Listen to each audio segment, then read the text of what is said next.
Another beautiful day on the Tirreno-Adriatico, but cold. 4 Celsius in the morning, rising to a maximum of 8 throughout the day. And that wasn't the only test. The distance was absolutely huge. 216 kilometers in total, and ending with the biggest climbs in this year's race. The same peak, in fact, taken twice, Monte Carpegna. Well, would a breakaway make it on a day that was possibly their last chance? Or would it be a battle for the GC men by the end? Well, it was a handsome break, and Quinn Simmons in the green jersey, the king of the mountains, was out there denying yet more points to Davide Bais of Ilo Cometa.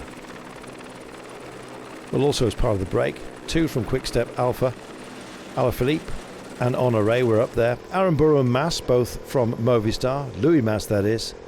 Alexander Konishev was there for Bike Exchange, and Cosnefroy from AG2R Citroën. They were joined by Marco Haller as they pushed on for glory, but it started to whittle down.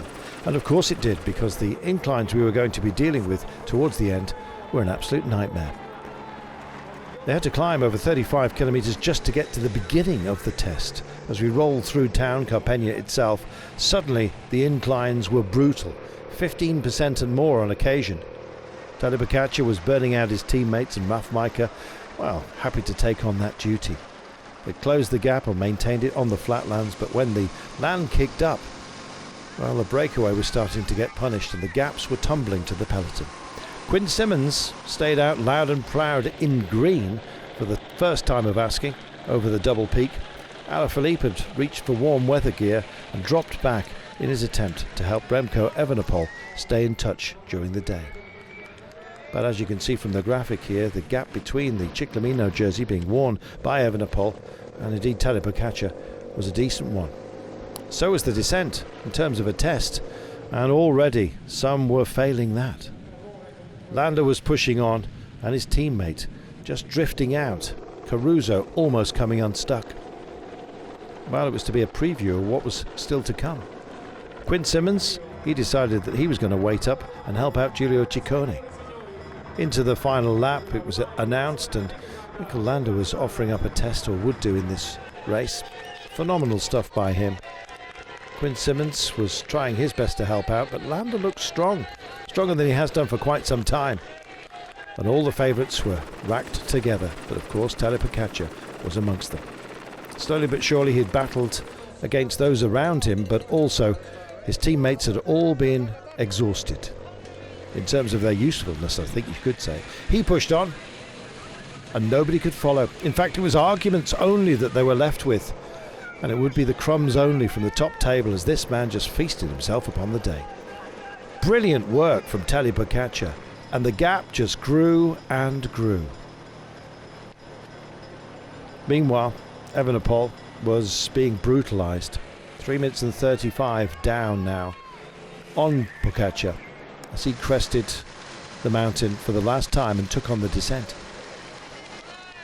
Well, we were hoping for a sprint into town. Pogačar was racing himself, it seemed. 10 kilometres to go. He was having some sketchy moments, but so were the breakaway. And bang, down on the deck and going down hard, Enric Mas. Well, he was to pick himself back up, but others were having a shaky time of things. Richie Porte having to hang a leg, and in so doing losing vital seconds in his bid for a podium place overall in this race.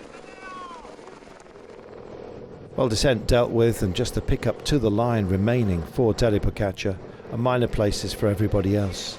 Landa versus Vingegaard would be a 2-up sprint, but only for second place on the day. And it kind of felt like that overall as well. Tadej Pogačar is unbeaten this year, and he wears the blue jersey going into the final stage, which is one for the sprinters, and so this should continue that amazing run.